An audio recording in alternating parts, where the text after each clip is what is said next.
Hey guys, how's it going? Welcome to episode 5 of Outside the Fox with best friend Xavier Quinones, who just had his birthday. Everybody hopefully wish him a happy birthday in the comments. I'm old. Yeah.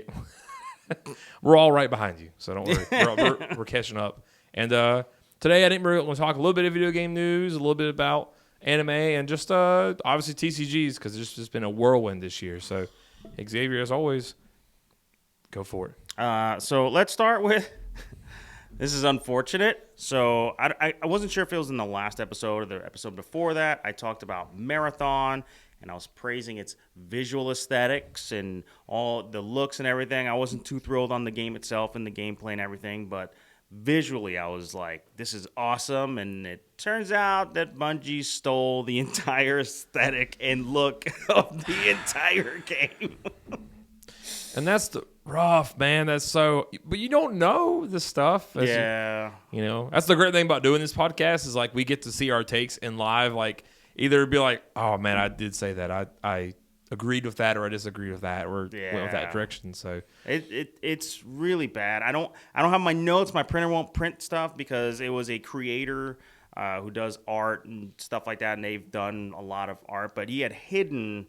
Forgive me for not knowing the name off the top of my head, but he had hidden little like memes and things, like almost like digital signatures inside his work, and they were directly found in the alpha of the game. Like they tried to scrub it, and they just didn't do it fully, and people found out, and it's just like, and this is like the 4th time Bungie's been caught plagiarizing content. Like, how much longer can this go on? There's only so much you can be like, I'm sorry, oops. It was an oversight. Like, what? That's the problem, like, going into, like, you know, AI as an example, like, where people just take, like, an artist and they're, like, dump all their work, and then they're like, hey, let's take the style, exactly they are, their unique identity, and it's just we caught a bigger company doing it, but I think that's going to be way more commonplace. Like, if you have a unique style, a look, you know, to your art, it's going to be a really big concern. Musician, anything, really. Voice acting, it does not even really matter at this point. It's going to be...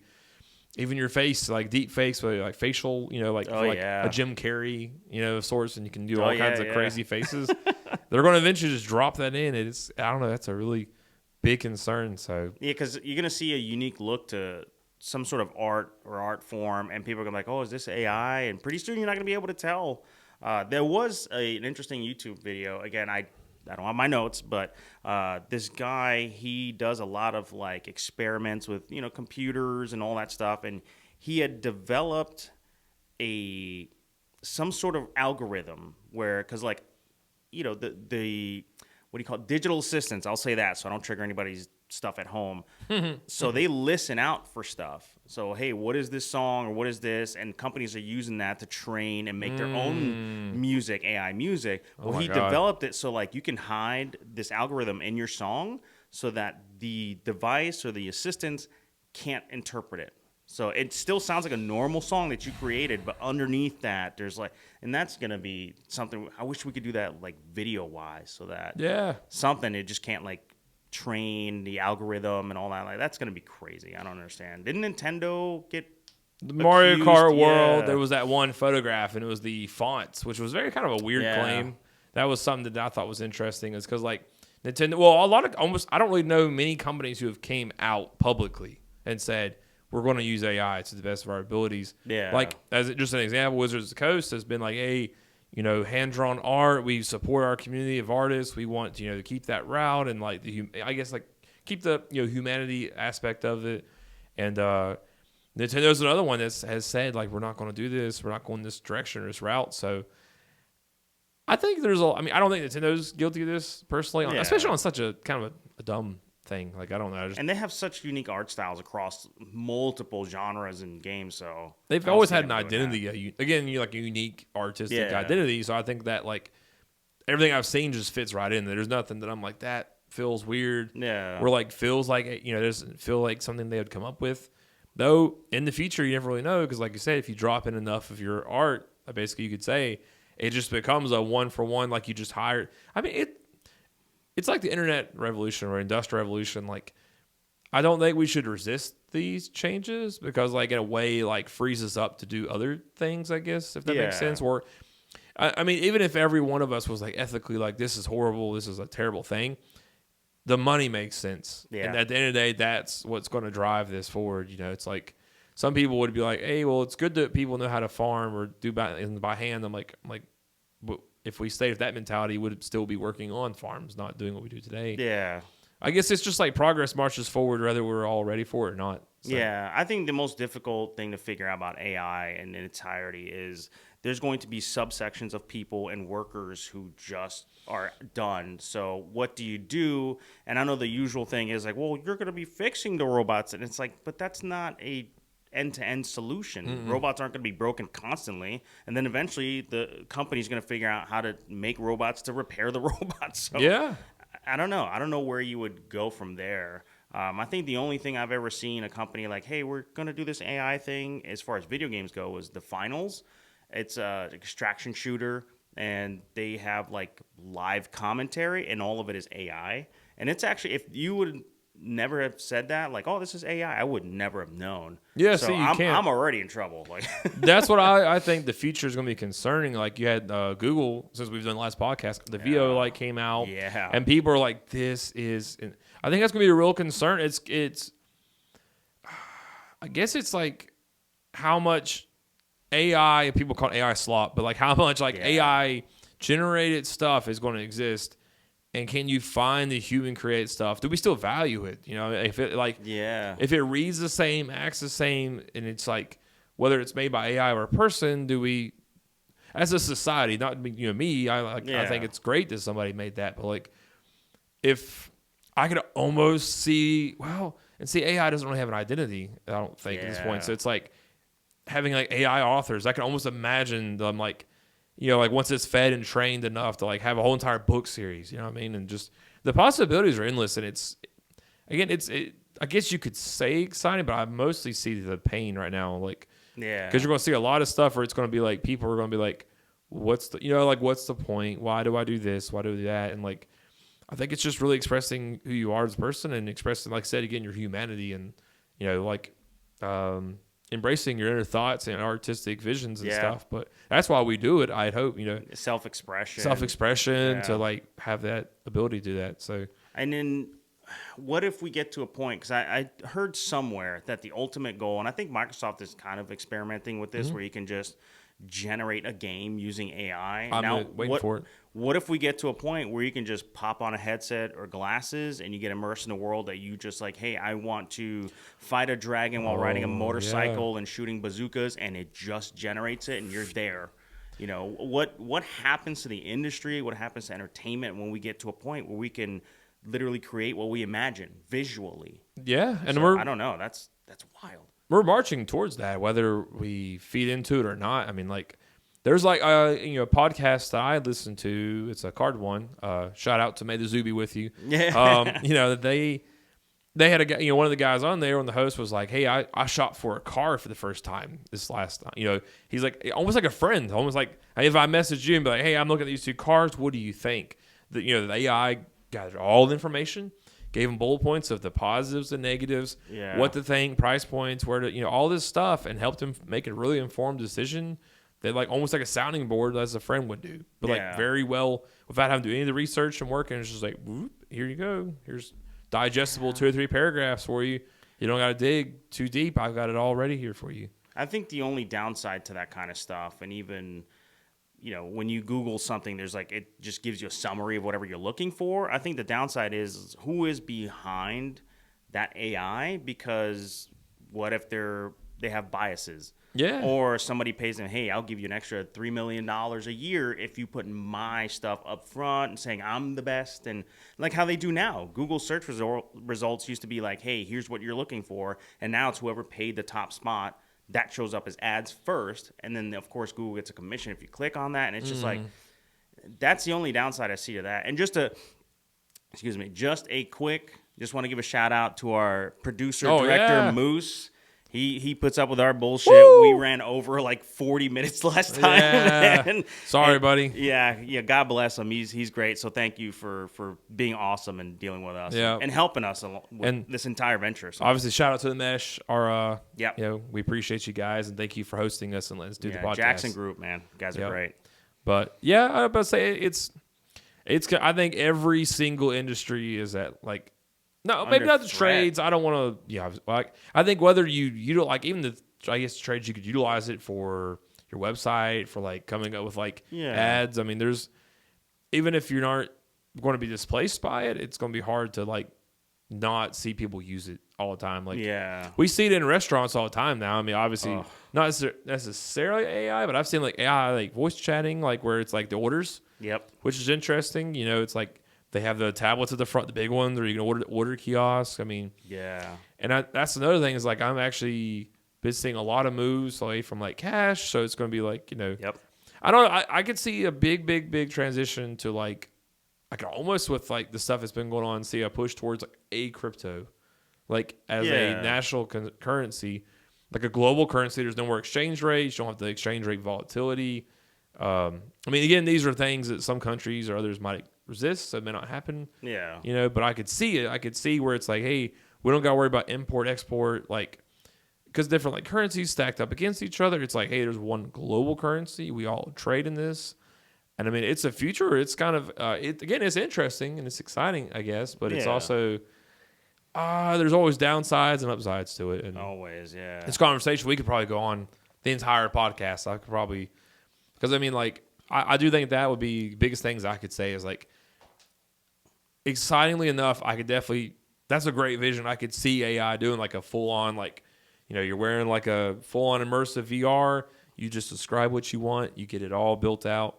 I could see, like, CDs, books being written, like, you know, just all kinds of, like, content. Yeah, there's already AI-generated podcasts and music and all that just using prompts, which is just crazy but it does still sound and feel hollow, even though it's for now talking like almost robotic, and it seems like it's human, but there's something off about it. It's still like uncanny valley, just even like audibly. So I think the one big thing will be AI trying to tackle emotions, like being emotional.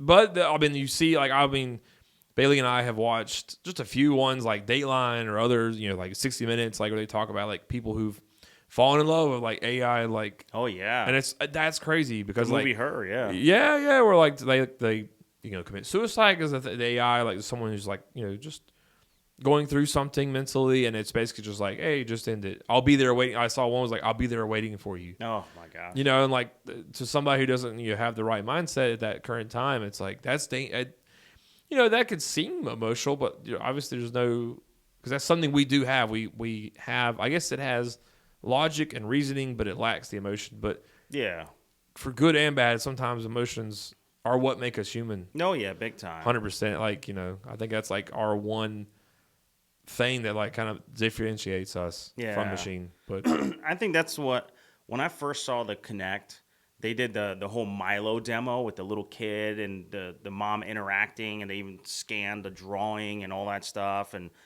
I thought, when I first saw that, I thought, oh man, that's going to be amazing for like emotional support for people who have, you know, maybe lost a child or something.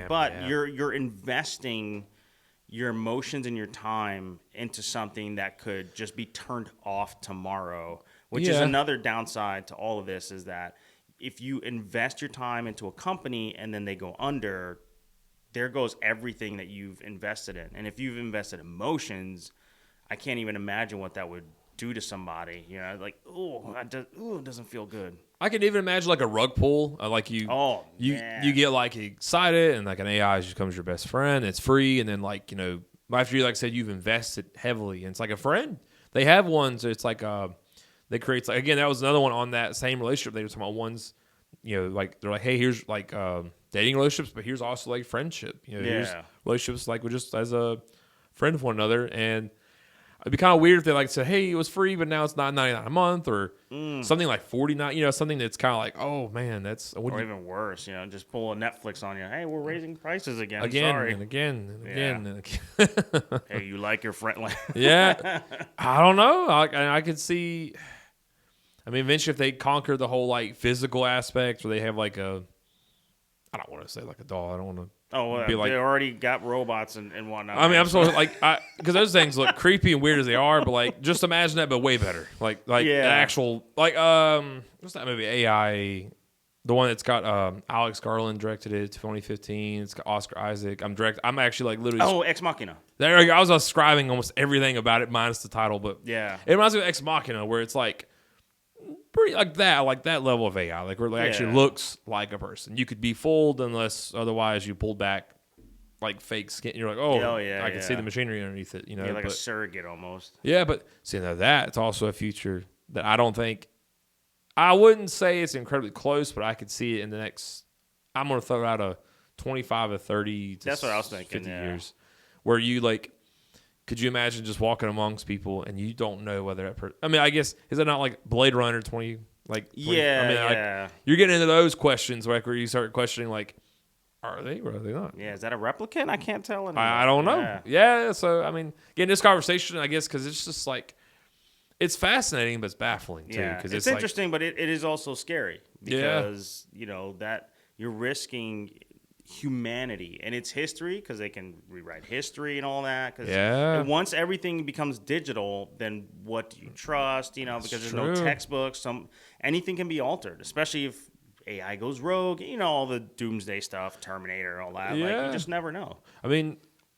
On a closing note, this Stephen Hawking was scared of it. And I feel like if someone that brilliant was like literally scared of the possibilities of what AI could do and singularity, I feel like, and there's several like just very intelligent people that have been like, hey, this is something that we need to have. It's a tool, but I guess it's like you don't have to worry about your hammer or your gun or something like a shovel turning on you and like, oh yeah. You know what I mean? It's a tool that we fully control it. Yeah, so it's like, analog. And anytime we have a tool that turns against us, we obviously get rid of it. Like I'm thinking more like a, I don't know, like an animal of sorts, like a And then unfortunately, I'm just going to say, but like if a service dog bites a child or someone attacks somebody, unfortunately we put that. I'm like, for good reasons, but like I'm just wondering if like that'll be But like if AI says no, you're not putting me down. I don't know. Again, we're getting into the Terminator and all this other stuff like where it's just like no. Skynet, launch the nukes. Let's go. And again, same podcast. I love it because all of them, like 3 out of the 4, like we're pro Skynet, and I was like, this is funny. Yeah. They're all like, we're ready for it. Just humanity sucks. Down with humanity. It puts my whole collection in and gives me values automated every day. See that something like that? Yeah, sure. See, there's good uses. There's good uses to it, but it just comes to the point like where do we stop? And we're like, okay, this is far enough. Yeah, it'll never be enough. If there's money to be made, it'll never be enough. It depends on who's in control. That's always because if they're pulling levers, the money's coming in. It's it's coming. They don't matter. Yeah, almost. But transition out of there. So, did you have any final thoughts on Marathon or?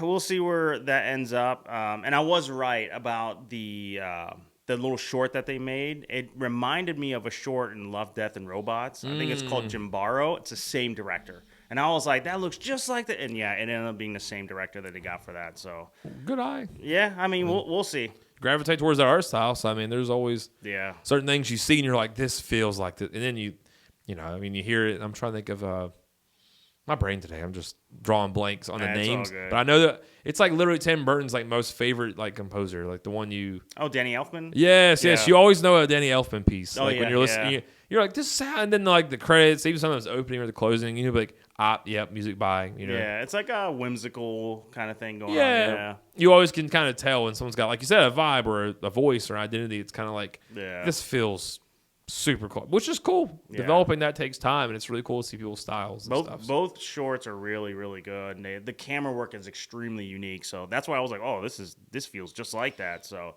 that makes sense. So that director must have like that specific style. Not to get too way off topic, but I will say 28 years later. Yeah. Have you seen the 20 camera like? Oh yeah, they did. Yeah, there was like a moon, and they have 20 iPhones lined up for these shots. And I'm curious. The movie hasn't came out yet, but they said there are several shots. Look out for it. You'll kind of be able to tell, like, because they are wild and how they did things. And I'm like, oh, I'm excited just to see. Reminds me of the Rogue, like Matrix camera setups that they had for all that. They're just like nobody ever seen anything like that before. Like, I just put all these cameras. I'm like, what are these guys? Oh my god! Like, so I love technology. Anytime movies can like advance the genre forward is great. I love that Sinners got for the IMAX. Like, shots looked amazing. I mean, Christopher Nolan usually is like one of the very few directors, so I was glad. He's got every single IMAX camera on the planet right now that he's using for his films. So it's just like, okay. Dude, Odyssey's going to be lit. Yeah, it's going to be nuts, man. So good.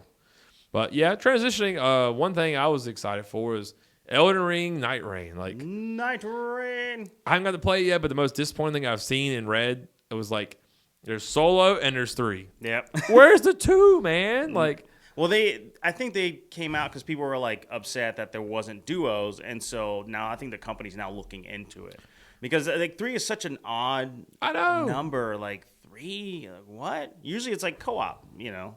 Well, so I don't know. Like, who good groups were they like going for? Polyamorous couples, or like, you know, like I don't know, or like who's in 3s? Like, yeah, that is. I'm sitting over here, husband and wife, being like, oh man, I'm excited. Like Bailey and me are gonna be able to play this, and it's gonna be so much fun. And like, I look and I'm like, oh, it's either me or just her or just. I mean, we could obviously get somebody on there and be like, hey, but like, yeah, I hate that unreliability because then you have to like find someone or get paired with them or whatever. I know like you probably just go online and.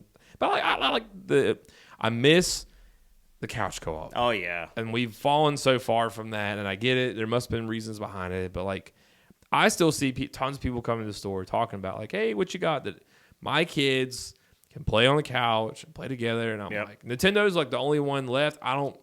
Yeah, I think that I want to say Switch 2. Hopefully, like Mario Kart World seems like it's. Yeah, most of their games are always hey, you can't play that online. And I like the little camera thing they're doing where you can kind of like play different games or be on, like people can, it's like the million in the room. Oh, I get what you're saying. Yeah. I like that. The Skype or Discord kind of thing going on. Yeah. I hate that it's like, 240p. Basically, I don't know what it is, but like, I hate that it's like potato mode. But yeah, I'm excited that they're doing it regardless. It kind of sort of reminds me of Mario Kart Arcade where they have like the one that takes your photo and your photo is above your character, and that's what it reminds me of. It looks just like that. And what's crazy is that Nintendo's camera, somebody will correct me, but it's either 720p or 1080. But the Piranha Plant one is literally like 480p. Like, wow! What? Why? It's the coolest one. Why would you do that? Hickory man didn't get I don't know what's going on with that one. Maybe it's because they had licensing, so they're afraid to put like. They could have upgraded the camera, but the price would have been too. Yeah, I don't really know, but yeah, that's just so weird. Like I wish Elden Ring had done that, and like I'd seen where apparently Miyazaki, from From Software, wasn't involved in this one, and yeah, I was telling someone earlier, I was like, I mean, it's just like they've done enough games together that I feel like you can not have somebody, but I guess it's like kind of making the argument that like, well, okay, you can make a Metal Gear without Kojima. I mean, yeah, I guess it's like the same argument. Like, I guess there's enough content there that you could, but it's always going to miss that. You'll be able to tell that flair, that unique kind of like twist return. I know people were very excited that there's actually like Dark Souls bosses in it. So people were like, oh, wait a minute, like what is this? Before they unveiled what it was just like, wow, like this is neat. This is Elden Ring clearly, but there's also Dark Souls bosses and enemies. Like that seems strange. But it looks interesting. It's not for me, but I know a lot of people who are playing and very excited about it. Well, you kind of have to do this because, like, there's times in companies like Shigeru Miyamoto kind of like oversees things a little, but he's not directly involved with games. And, like, that's great because, like, I don't know, it's probably a bad thing. Like, you're like Hayao Miyazaki, and he's still directly involved, and all the movies that don't involve him don't do as well. Yeah. And it makes you kind of wonder about the direction of the studio after his death. Like, can the studio capture that same, magic in the bottle kind of thing and be like, hey, we're able to make movies just like him. You wouldn't be able to tell. Because, like, new Mario games typically they all feel pretty good. Yeah. Like, in some ways, even better. Like the Mario Wonder, they had talked about they had a lot of the original designers, but they actually brought on a whole new team of, like, younger people. And one of the questions they asked was, like, why is there a timer? Why are we timing this level for? And, like, why is there a high score? Like, who are we? Yep. And, like, I get it. That makes sense. In the 80s, the arcades and the, like, kind of going head to head. But I guess we're working at home now. And it's like, okay, well, who am I? Now, like, unless you're, like, posting the scores to online. Yeah, leaderboards. Like, leaderboards. Kind of thing, yeah. It's kind of like, well, yeah, why is there? If you're not doing that, then why? So they got rid of that. And I think that just adds it to where you don't have to chaotically finish the level. Sometimes I've explored levels where I'm like, ooh, and the like timer. Yeah, I want and it's just like, you're like, no. Yeah, you're kind of just looking around and stuff, making sure you didn't miss a pipe or go somewhere like kind of like Odyssey. Like I'm glad they didn't do any timers or anything weird with that. Yeah, like those levels were massive, and I was having a great time just exploring and finding like hidden moons and stuff like that. It was really good. Yeah, and I mean I think it's like going into like Elden Ring. It's like nice that they did one without me. Is like I think it's good. Yeah, they have to kind of like I don't know how you could have a Smash without Sakurai like right now. Listen, just leave behind a little flash drive for when they, those AI Sakurai. passes, just like how Kojima said, I got a flash drive for when I die. I mean, it'd be funny if like the flash drive booted up like here's the next 20 ideas. Oh man. And here's like an actual in-depth summaries, like gameplay mechanics, like just like everything. You're like, hey, here's your 10-year roadmap. Like, that'd be cool, but that'd be a lot of work. But it would be work, but like you'd miss out on a lot of the newer generation putting their input and their own spin on things. Agreed. So. That's where I agree. That like people are a little bit. I've seen some comments where it's like you can't almost. But I think it's important. You have to, because if you're a company like Bandai that work for own software, you have to eventually transition to where your main lead creator isn't directly involved in every game, because they will get old, or they eventually might be like, well, I've seen a lot of them obviously create their own studios, which is fine too. Yeah. But like you don't want to be like tied to this one guy. Like Metal Gear Solid has not moved forward since hardly since Kojima's left, and I think I think that would have been the difference is if there was a 6 and 7 or if on 5 he had started to step away and he had like a kind of like a Dragon Ball Super. They had Toriyama, but he he had Toritaro do like all the stuff in Super, so like he's like, hey, I know exactly what he wanted, but I'm able to draw it, do the direction of it. I'm sure there's still like questions, but he's like, I know what he wanted, but I can still do what I want to do. Like, I don't think he'll go free reign. I don't want to make it sound like he's I just mean like if there's like I'm sure not every single thing is spelled out. Yep. So if he has to like spell it out on his own, I'm sure he has enough of his own identity and Toriyama's like philosophy on stuff that he knows what to do. Because I think those guys overall just are really great directors, and I think they're the ones who can really rein in teams. I think that's their specialty, really, is like just reining in everything to keep it on track and to make sure that it does have that certain feel, that certain aesthetic, or whatever the case may be. I don't know. Night Rain seems really good. I've seen nothing but positive vibes. Iron Pineapple's a guy who I want. Like I said, I'm not really into Souls except for Bloodborne, and Dust Bloods. But Iron Pineapple, that's all he does is Souls games, and he Steam dumpster diving, he calls it, where he just gets like Souls-like games from Steam. But he seems that he really, really likes. Overall, he's positive on it. It does have some negative stuff, but. I think one of the big main takeaways I've seen is that it moves too quick. People want to take their time, but you really have to rush because that circle closes pretty quick. Okay. So I don't know. I haven't really sat down and watched a lot. I put it on at the store yesterday because somebody was playing through solo, and it looked awesome. I've got to pick it up. I'm still going to. I'm going to pray that Duos comes out, and like I was going to make a note, like just a good comparison that came across the mind. It's like it'd be like if like Mickey Mouse died when Walt died, like like when a creator, it's nice to see they can confidently do something like Mickey Mouse decades after. And I think I guess you could make the argument that like we're at a point with like IP about 100 years or so. There's a lot of it has survived. There's some but like we're at an interesting point in human history, I'll say, where there are IPs and there's like having to learn to shepherd those and like kind of figure out like, hey, how do you keep going when the creator dies? What do you do to continue this? Like, what's the succession plan? And like, I think that's going to be interesting to see, like, just different ones, different newer takes and older on things, ones. Yeah. It's kind of like, cool. Like Popeye, Winnie the Pooh.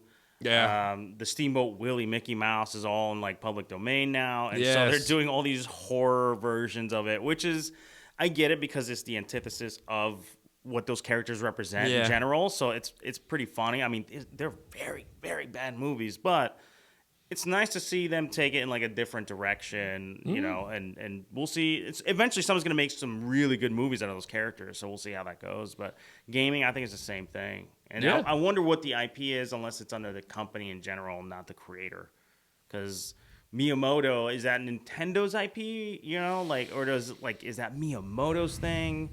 So I don't know. I feel like the Japanese have a better I feel like when it gets to like American points of view, like of stuff like that, like the family or the estate almost owns things. Oh yeah, right. Yeah. But I feel like in Japan they like have a like, I love this company. I'm such a big part of this company. They pass it on to the company, and like I know it's not like, and again, it's because here we're a lot more cash grabby. You know, I'd say like corporations are a lot more cash grabby. Yeah. I think there it really is more like this corporation takes care of me, taking care of all these people. It really is like a source of Japanese pride. You know, if it's a Japanese company, it's a source of Japanese pride. Like, yeah.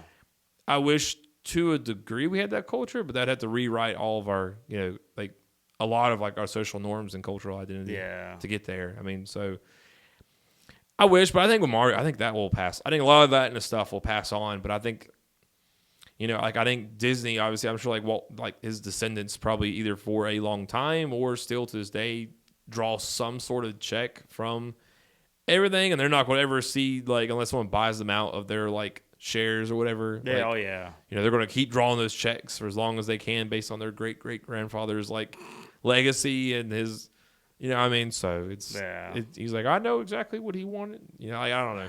Man, it's weird. That company is weird right now, but even like something like Lord of the Rings, J.R.R. Tolkien's estate owns that, and they they have to buy. I think the smart thing is they buy the rights every so often. Like you have to sell the rights, and then I don't know if anybody's ever fully bought the rights kind of thing, because it's like I think it's worth more to the estate to like lend them for X amount of years or X amount of projects. Yeah, and then it comes back to them. You know what I mean? Yeah, and I don't know if it works as the same as like movies, because Sony still owns Spider-Man and like those characters because they keep cranking out movies.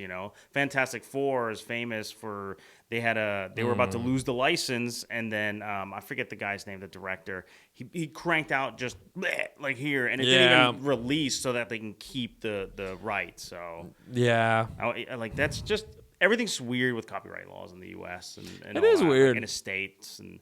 Oh, who actually created this? The whole Jack Kirby versus Stan Lee thing. Yeah. Like, that's crazy. Yeah, that's so weird. Legacies are weird. So, but going into, I guess, do you have anything else to add? Or no, that's it on that. Well, for me, like two big things coming up. So we've got, I'm going to talk about both, but Final Fantasy's coming out next week. What? I think it's going to be, well, it's already the biggest set of all time. I think it's going to be the biggest set for like going forward for a long time. I think customers and all other people are going to be looking for reprints like Commander. I mean, it's going to be a staple of the Magic community for I'm going to say years to come, man. Yeah. They just reprinted Lord of the Rings as an example, which someone did make a good point. Like Lord of the Rings was up to that point. They are like, hey, it's our biggest selling set of all time. Until I guess they have another IP as large as these two. That's like, and it's the biggest sell. But I mean, maybe their base has been growing too, so that bench gets a little easier. TCGs have been on a rip and a tear in this last, especially Pokemon and Magic. I'd say Yu-Gi-Oh is kind of the one where it's like doing okay. Yeah, but you don't see as many like people going nuts for Yu-Gi-Oh. Like the fever isn't there like Magic at all or Pokemon. I would say they suffer from the problem of like they rely too much on like Yu-Gi, Kaiba, Joe. Like the normal first like generation of like people. There are others, but like I don't feel like I just don't feel like the audience cares. So, but so as a store on a personal note, we had the Destined Rivals release.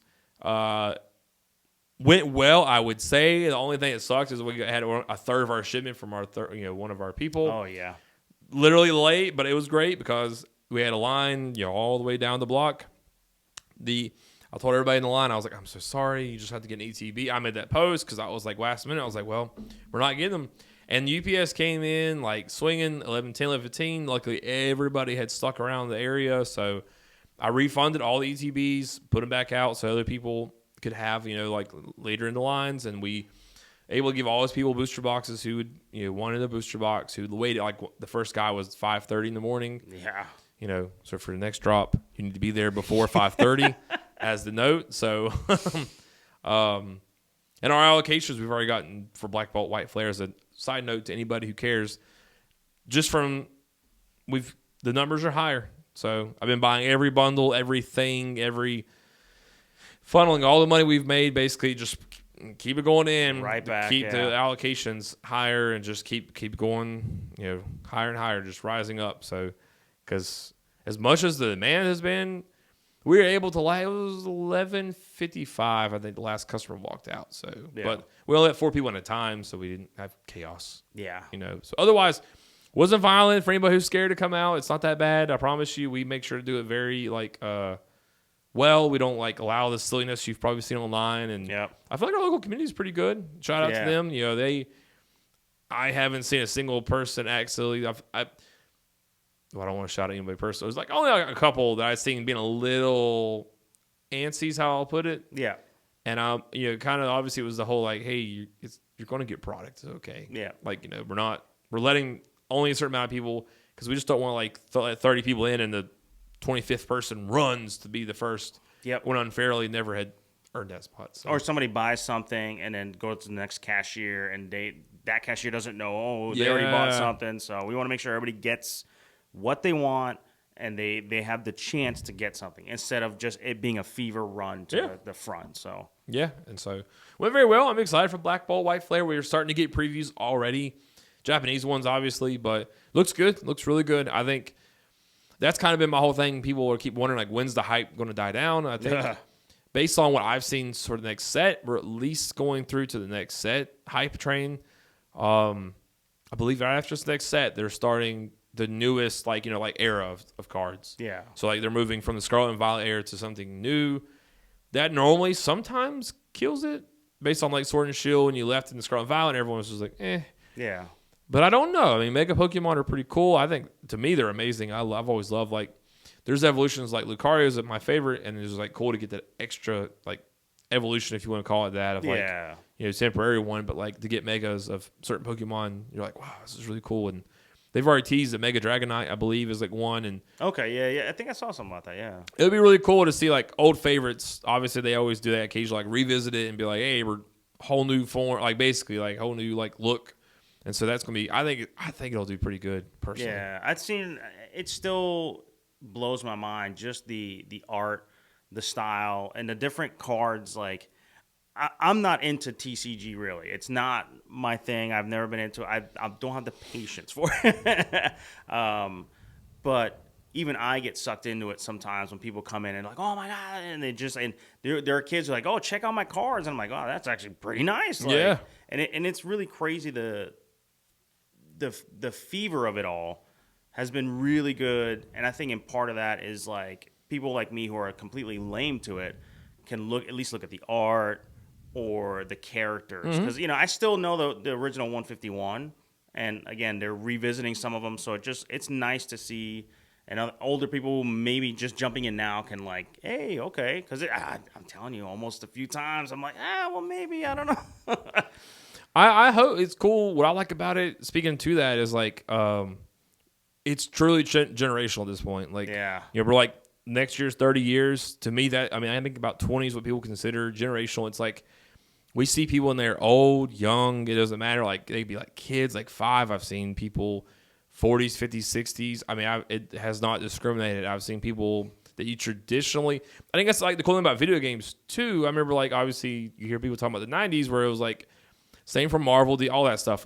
You have your classic cliche nerd that you heard about back then, and that person was high school, maybe young 20s. Everyone kind of phased out, and then you moved on to being an adult. And now it's with video games, TCGs, all this stuff. We're in the point where it's there are people who are fans in their 30s, 40s, 50s, who we get in for video. It's cool to see that with TCGs too, with Pokemon. Yeah.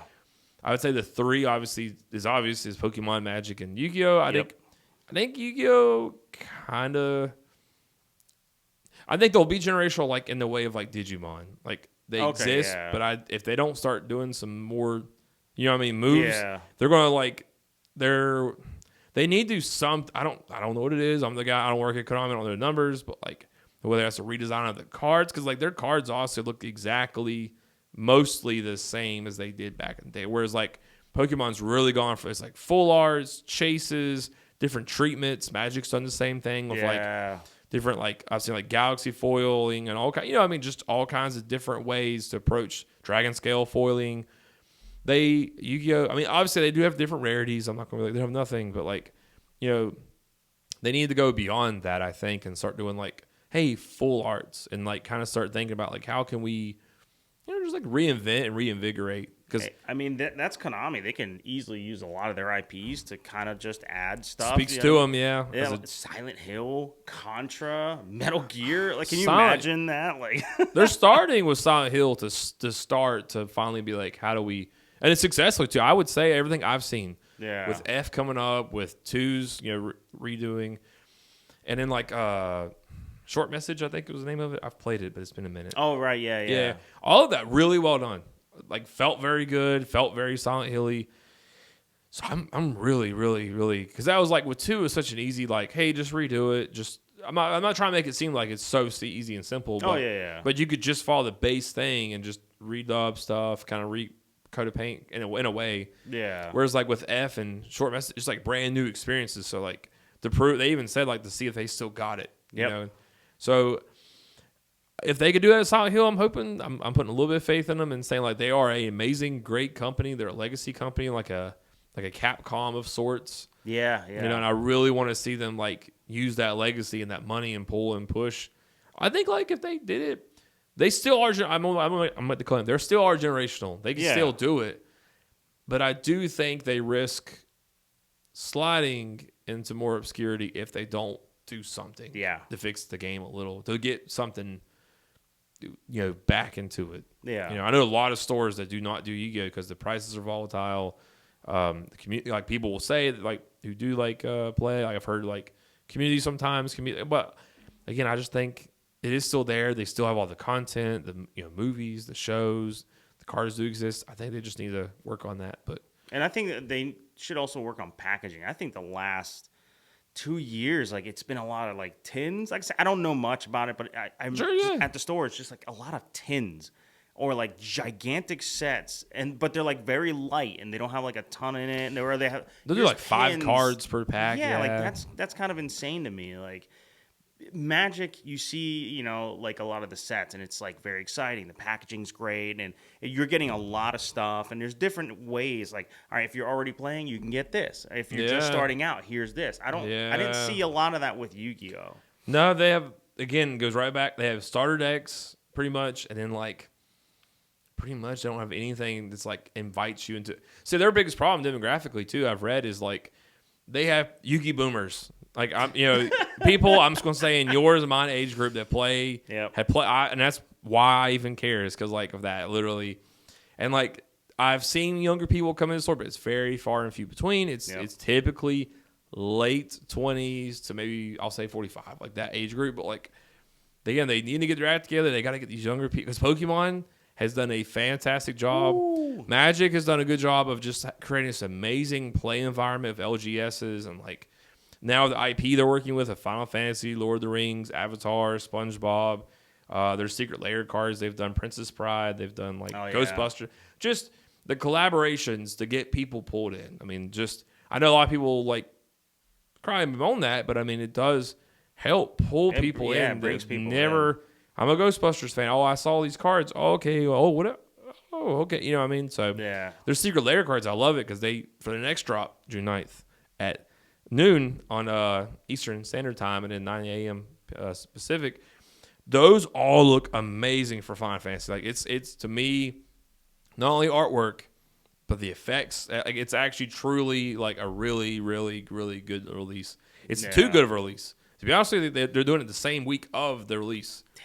June 9th, June 13th. Top this? Not only how you can top it, how can you afford it? Like, because the collector boxes are $700, $750 online. It's insane, and they're obviously very hard to get.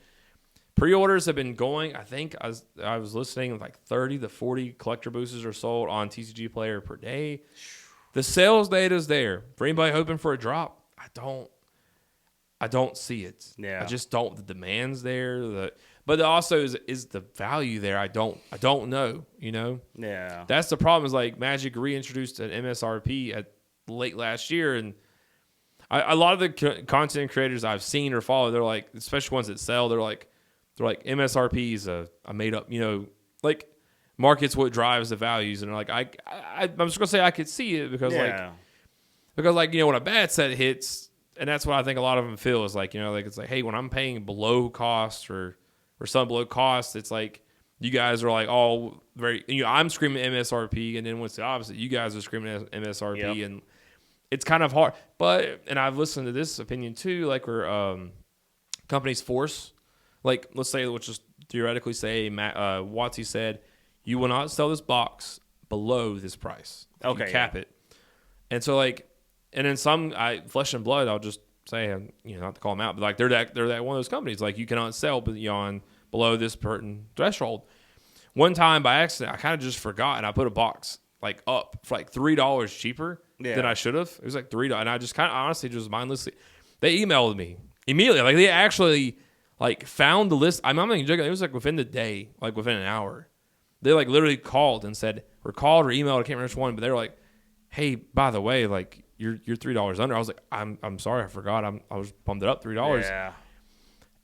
But sometimes stores don't like that because like sometimes if you need to get rid of product, you need to, as a store, you need to be able to have that ability to pull that lever and be like, "Hey, I need to move this." We need shelf space here. Like, what are you doing? The value for the box isn't there or something, or the community or whatever. So I think like obviously, I'll just say Pokemon Magic going strong. Next week's going to be insane. I'm kind of like, I'm getting I'll be lined up for the secret layer. I'll be, there's a lot of that, but I'm like, man, I don't know. Yeah, that's one complaint I've heard is just like the pricing and all that. See, I'm not even into Magic, but I want something out of this set just so I can have because of the art. Yeah. And Switch 2 comes out. It's a stat.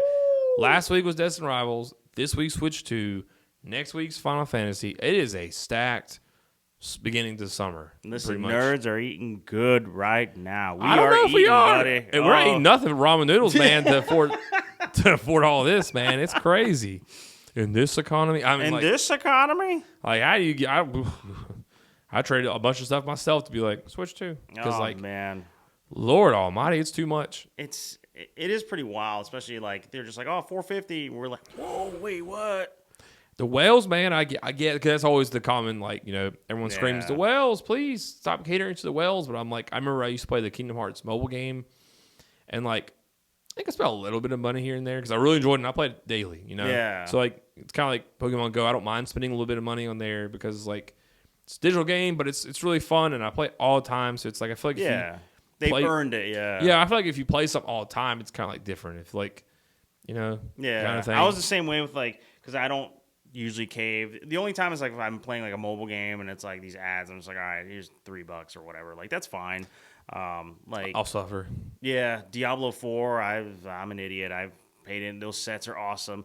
First Ascendant, same thing. You know what I mean? Like I don't want to, but that's mainly like that's an absolute goon game.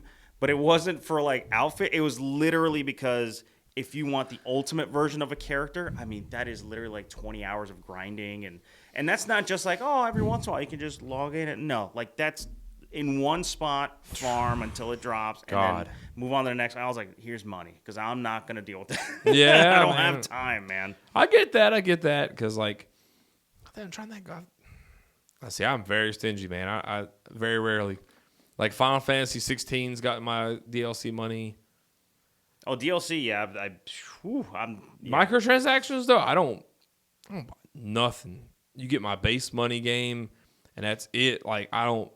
fighting games are different. Oh, yeah. Fighting games, unfortunately, I will buy characters. Yeah, me, yeah. Because, like, I'm not a sucker. Like, skins don't get me. I don't care about, like, a sword unless it's, like... But, like, most times there's always a sword in the game that's better.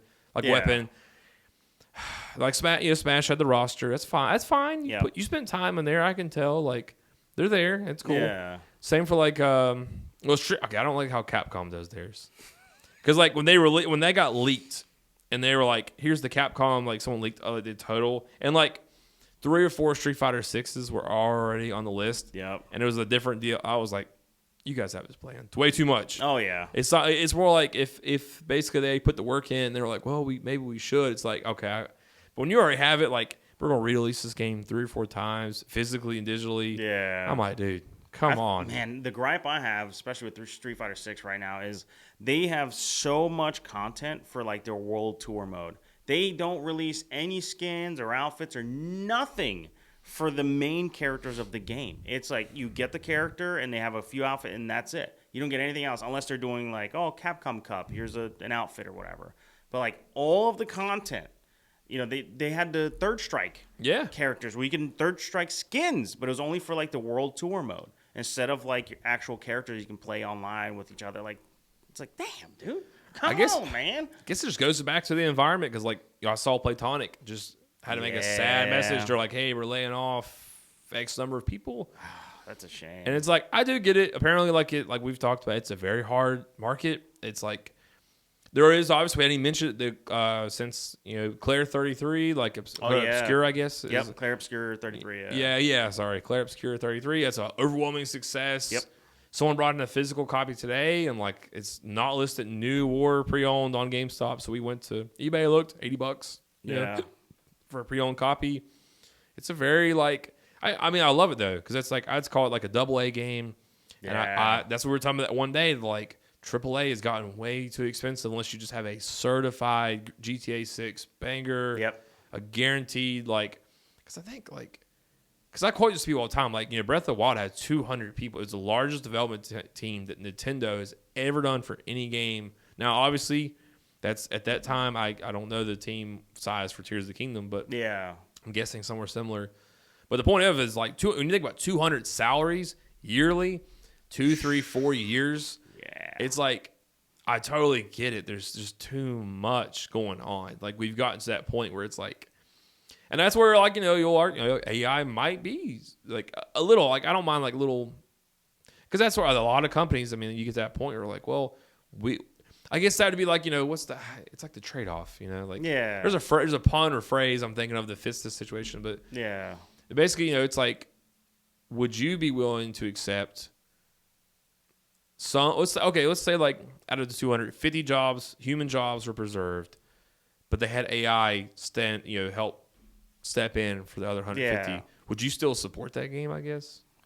On a personal level, would you? I don't know. It just depends on how they used it. Let's hear your take right here for everybody. It should be, people should be doing it because it's passionate, you know what I mean? But there's also like the fear of crunch, where it's like, hey, they're literally just cracking a whip and you have to work overtime. There's people crying in the closet. Like, I don't think that's okay. But if you take AI, if you just feed it, you have your own closed system. You're developing your next game, your next, Zelda game.